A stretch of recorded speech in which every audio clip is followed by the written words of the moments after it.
ದಕ್ಷಿಣ ಕ್ಷೇತ್ರದ ticket high command ಬಿಟ್ಟು ವಿಚಾರ. ಹೈಕಮಾಂಡ್ ಏನು ನಿರ್ಧಾರ ತೆಗೆದುಕೊಳ್ತೋ ಅದನ್ನು ನೋಡೋಣ. ಹೈಕಮಾಂಡ್ ಬಿಟ್ಟು ವಿಚಾರ. ಈಗ ಮತ್ತೆ ಉಗಾದಿ ಹಬ್ಬ ಬಂತು. ಉಗಾದಿ ಹಬ್ಬ ಮಾಡಿ ಹೊಸ ಚಂದ್ರ ನೋಡೋಣ. ಹೊಸ ಚಂದ್ರ ಅಲ್ಲಪ್ಪ, ಚಂದ್ರ ನೋಡಿ ಆಮೇಲೆ ಪ್ರಾರಂಭ ಮಾಡೋಣ. ಹೈಕಮಾಂಡರ್ ಹೆಂಗೆ ಹೇಳ್ತಾರೆ ಹಂಗೆ ದುಡಿಯೋಣ. ಅಂದರೆ ಸಾಕಷ್ಟು ಅಭಿಮಾನ ತಮ್ಮ ಪುತ್ರನ ಕೊಟ್ಟರೆ ಅನುಕೂಲ ಆಗುತ್ತೆ ಅನ್ನೋದು ಗೊತ್ತಿಲ್ಲ ನನಗೆ, ನಾನು ಕೇಳಕ್ಕೆ ಹೋಗಿಲ್ಲ. ಇನ್ನು ಮೀಟಿಂಗ್ ಕರೀತಾರೆ, ಕರೆದಾಗ ಏನು ಅಂತ ಕೇಳೋಣ. ಒಟ್ಟು ಸೂಕ್ತ ಅಭ್ಯರ್ಥಿ ಬೇಕು ನಮಗೆ. ಇದು ನಿಮ್ಮ ಫ್ರೆಂಡ್ದು ಡಿ ಸಿ ಅವರು ನಂಬರ್ ಬ್ಲಾಕ್ ಮಾಡಿದಾರಂತೆ ಬೆಳಗ್ಗೆ ಬೈಕ್. ಏನು ಡಿ ಪಿ ಹರೀಶ್ ಅವ್ರ ನಂಬರು ಡಿ ಸಿ ಅವರು ಬ್ಲಾಕ್ ಮಾಡಿದಾರಂತೆ. ಅವರು ನೋಡು, ಸುಮ್ಮನೆ ಹಂಗೆ ಮಾತಾಡ್ಕೊಂತ ಹೋಗೋದಲ್ಲ. ನಾನು ಮಾತಾಡ್ತಿದ್ದೆ, ಸ್ವಾಮಿಗಳ ಹತ್ರ ಮಾತಾಡೋದ್ರಿಂದ ನಾನು ಮಾತಾಡೋಕ್ಕೆ ಹೋಗಲ್ಲ. ಡಿ ಸಿ ಅವ್ರು ಯಾಕೆ ಬ್ಲಾಕ್ ಮಾಡ್ತಾರೆ? ಅವ್ರ ನಂಬರ್ ಇದ್ರೆ ಮಾಡಿದ್ರು. ಯಾವಾಗ ನಾನು ಅದು ನೋಡಿ ಫೋನ್ ಮಾಡಿ ಕೇಳಿದೆ ಡಿ ಸಿ ಅವ್ರಿಗೆ. ನಾನು ಏನು ಬ್ಲಾಕ್ ಮಾಡಿಲ್ಲ ಸರ್, ಅದು ಎಲ್ಲ ಫಂಕ್ಷನ್ನಾಗಿದ್ದಾಗ ಎತ್ತಿಲ್ಲ ಅಷ್ಟೇ. ಅದು ಬಿಟ್ಟರೆ ನಾನು ಯಾಕೆ ಬ್ಲಾಕ್ ಮಾಡಲಿ ಅಂತ. ಯಾಕೆ ಈ ಥರ ಆರೋಪ? ಏನು ಆರೋಪ? ಇದೇನು ಹೊಸ್ತಲ್ಲ ಅವ್ರದ್ದು, ದಿವಸ ಬರ್ತದವು. ಹರಿಹರ ಬಿಟ್ಟು ಬೇರೆ ಕಾನ್ಸ್ಟಿಟ್ಯೂನ್ಸಿಗೆ ಬಂದು ಅಲ್ಲಿ ಏನೈತೆ ಅಲ್ಲಿ ಕೆಲಸ. ಈಗ ಎಲೆಕ್ಷನ್ ಬರ್ತಾ ಇದ್ದಂಗೆ ಇದು ಪಕ್ಷ ಚಟುವಟಿಕೆ ಜೋರಾಗಿದೆ ಸರ್ ಬಿಜೆಪಿದು. ತಾವು ಸೈಲೆಂಟ್ ಆಗಿದ್ರೆ ಏನೋ ಕಾಂಗ್ರೆಸ್ ಅವರೆಲ್ಲ ಸೈಲೆಂಟ್ ಏನಿಲ್ಲಲ್ಲ ಕಾಂಗ್ರೆಸ್ನವರು. ನೋಡು, ಕಾಂಗ್ರೆಸ್ ಈಗ ಎಲ್ಲ ಕಾಂಗ್ರೆಸ್ ಟೀಮೇ. ಎಲ್ಲರೂ ನಾವು ಕಾಂಗ್ರೆಸ್ನವರು ಯಾರು ಅಭ್ಯರ್ಥಿ ಆಗ್ತಾರೋ ಅದ್ರ ಮೇಲೆ ನಿರ್ಧಾರ ಆಗ್ತೈತಿ. ಅಭ್ಯರ್ಥಿಗಳು ಯಾರು ಮಾಡ್ತಾರೋ ಅದನ್ನು ನಮ್ಮವರೆಲ್ಲ ಕೂತ್ಕೊಂಡು ಒಂದು ಮೀಟಿಂಗ್ ಮಾಡಿ ಸೂಕ್ತವಾದಂಥ ಅಭ್ಯರ್ಥಿಗಳನ್ನ, ನಮ್ದ್ರಾಗ ಒಮ್ಮತ ಐತಿ. ಎಲ್ಲ ಕಾರ್ಯಕರ್ತರು ಎಲ್ಲರೂ ಸೇರಿ ಅವ್ರ ಕಾರ್ಯಕರ್ತರು ಅಭಿಪ್ರಾಯ ತೆಗೆದುಕೊಂಡು ಒಂದು ನಿರ್ಧಾರ ತೆಗೆದುಕೊಳ್ತೀವಿ. ಬಿ ಜೆ ಪಿಯವ್ರು ಮೊನ್ನೆ ಹೊಡೆದಾಡ್ಯಾರಲ್ಲ ಅವ್ರವ್ರೆ, ಅದಕ್ಕೆ ಅವ್ರಿಗೆ ಬಿಟ್ಟಿರೋದು. ನಾವು ಅದಕ್ಕೆ ಮಾತಾಡೋಕ್ಕೆ ಹೋಗಲ್ಲ. ಈ ಹರೀಶ್ ಮಾತಾಡ್ದಂಗೆ ಮಾತಾಡಲ್ಲ ನಾನು.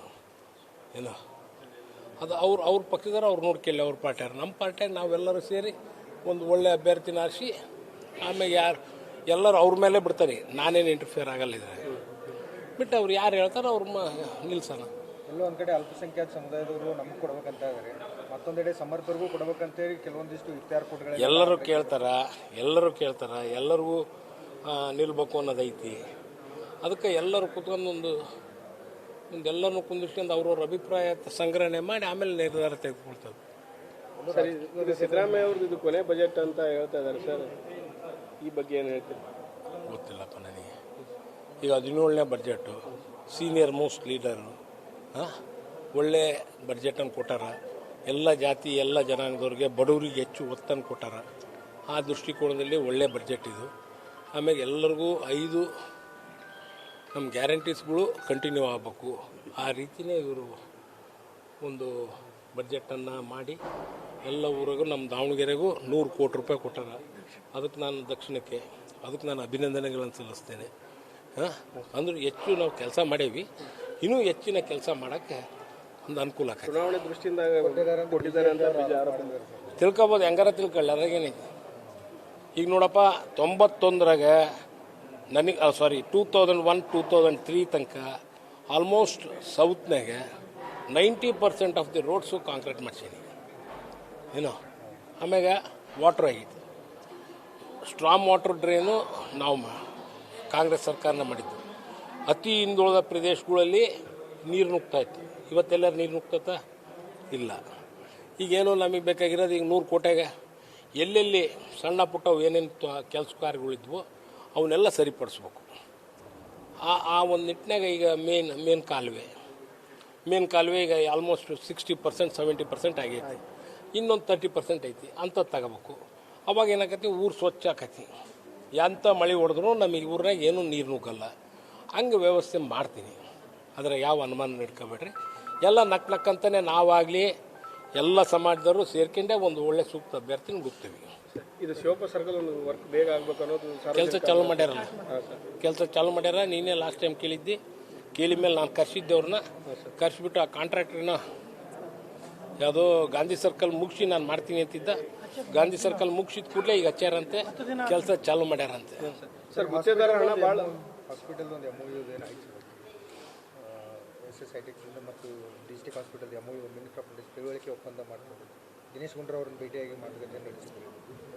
ಬೇತೂರು ರಸ್ತೆಯಲ್ಲಿರುವಂಥ ಆಸ್ಪತ್ರೆನ ಈಗೇನು ನಾವು ಡಯಾಲಿಸಿಸ್ ಮಾಡ್ತಾಯಿದ್ದೀವಿ, ಫ್ರೀ ಡಯಾಲಿಸಿಸ್ಸು, ಅದ್ರ ಜೊತೆಗೆ ಸ್ಕೀಮ್ಸ್ಗಳು ಸರ್ಕಾರದ್ದು ಪ್ಲಸ್ ಬಾಪೂಜಿ ವಿದ್ಯಾಸಂಸ್ಥೆಯವರು ಜಾಯಿಂಟಾಗಿ ಸರ್ಕಾರಿ ಆಸ್ಪತ್ರೆ ಹೆಂಗೆ ನಡೀತೈತೋ ಹಂಗೆ ನಡೆಸ್ಬೇಕು ಅನ್ನೋದು ಒಂದು ಅಭಿಪ್ರಾಯ. ಅದನ್ನು ನಾವು ಮತ್ತು ಸರ್ಕಾರದವರು ಸೇರಿ, ಹೆಲ್ತ್ ಡಿಪಾರ್ಟ್ಮೆಂಟ್ನಲ್ಲಿ ಸೇರಿ, ಬಾಪೂಜಿ ವಿದ್ಯಾಸಂಸ್ಥೆಯಲ್ಲಿ ಸೇರಿ ಪ್ರಾರಂಭ ಮಾಡಬೇಕು ಅಂತ ಮಾಡಿದ್ದೀವಿ. ಅದನ್ನು ಮಾಡ್ತಾಯಿದ್ದೀವಿ. ಆದಷ್ಟು ಬೇಗನೆ ಅದನ್ನು ಪ್ರಾರಂಭ ಮಾಡ್ತೀವಿ. ಅವಾಗ ಏನಾಕತಿ, ಆ ಭಾಗದಾಗ ಅವರು ಅಲ್ಲಿಂದ ಇಲ್ಲಿ ಚಿಕ್ಕೇರಿ ಆಸ್ಪತ್ರೆಗೆ ಬರೋಕ್ಕೆ ಒಂದು 50-100 ರೂಪಾಯಿ ಖರ್ಚು ಮಾಡಬೇಕು. 100 ರೂಪಾಯಿ ಖರ್ಚು ಮಾಡೋದು ತಪ್ತತಿ, ಅಲ್ಲೇ ಆಕತಿ. ಸ್ಟಾಫು ಇಲ್ಲರ ಇವ್ರು ಕೊಡಬೇಕು. ಆಸ್ಪತ್ರೆಗೆ ಏನೇನು ಗೌರ್ಮೆಂಟ್ ಸ್ಕೀಮ್ಸ್ ಅದಾವೆ ಅವನ್ನ ಅಡಾಪ್ಟ್ ಮಾಡಬೇಕು. ಹಂಗೆ ಮಾಡಿ ರನ್ ಮಾಡೋಣ ಅಂತ ಒಂದು ಹೊಸ ಪ್ರಪೋಸಲ್ ಇದು. ಜಾಯಿಂಟ್ ವೆಂಚರಾಗಿ ಮಾಡಬೇಕು ಅಂತ ಒಳ್ಳೆ ಪ್ರಪೋಸಲ್ಲು. ಅದನ್ನು ಒಪ್ಕೊಂಡಾರ ಆಲ್ಮೋಸ್ಟು. ಆದಷ್ಟು ಬೇಗನೆ ಅದನ್ನೊಂದು ಪ್ರಾರಂಭ ಮಾಡಿದರೆ ದಕ್ಷಿಣ ಭಾಗದ ಒಂದು ಆಸ್ಪತ್ರೆ ಚೆನ್ನಾಗಿರೋ ಒಂದು ಇನ್ನೊಂದು ಆಸ್ಪತ್ರೆ ಆಕೈತಿ. ಈಗ 400 ಬೆಡ್ ಆಸ್ಪತ್ರೆ, ಒಟ್ಟು 600 ಬೆಡ್ ಐತಿ. 400 ಬೆಡ್ ಈಗ ಸರ್ಕಾರದಿಂದ ಫಸ್ಟ್ ಪ್ರಾರಂಭ ಮಾಡೋಣ ಅಂತಂದ್ರೆ ಅದರಲ್ಲಿ ಮುಖ್ಯವಾಗಿ ನಾನು ಫಸ್ಟ್ ಅವ್ರಿಗೆ ಹೇಳಿದ್ದು ಗೈನಕಾಲಜಿ, ಪೀಡಿಯಾಟ್ರಿಕ್ಸು ಪ್ಲಸ್ ಯೂರಾಲಜಿ. ಯಾಕಂದರೆ ಡಯಾಲಿಸಿಸ್ನವ್ರು ಭಾಳ ಜನ ಅದಾರ. ಆಮೇಲೆ ನ್ಯೂರೋ ಸೈನ್ಸ್ ಇವನ್ನ ಮಾಡಿ ಸ್ಟಾರ್ಟ್ ಮಾಡೋಣ ಅಂತಂದು ಇಮಿಡಿಯೇಟಾಗಿ ಈಗಲೇ ಡಯಾಲಿಸಿಸ್ ಮಾಡ್ತಿದಾರೆ. ಗೈನಿಕ್ಕು ಆಮೇಲೆ ಯಾಕೆಂದರೆ ಹಳೇದು ಮಾರ್ಕೆಟ್ನಾಗಿರೋದು ಏನೈತಲ್ಲ ಮಹಿಳಾ ಮತ್ತು ಮಕ್ಕಳ ಆಸ್ಪತ್ರೆ ಫುಲ್ ಐತಿ. ಅದು ಹೆರಿಗೆ ಆಸ್ಪತ್ರೆ ಏನೈತಲ್ಲ ಅದು ಮುಂಚೆ 50 ಬೆಡ್ ಇತ್ತು, ಈಗ 150 ಬೆಡ್ ಐತಿ.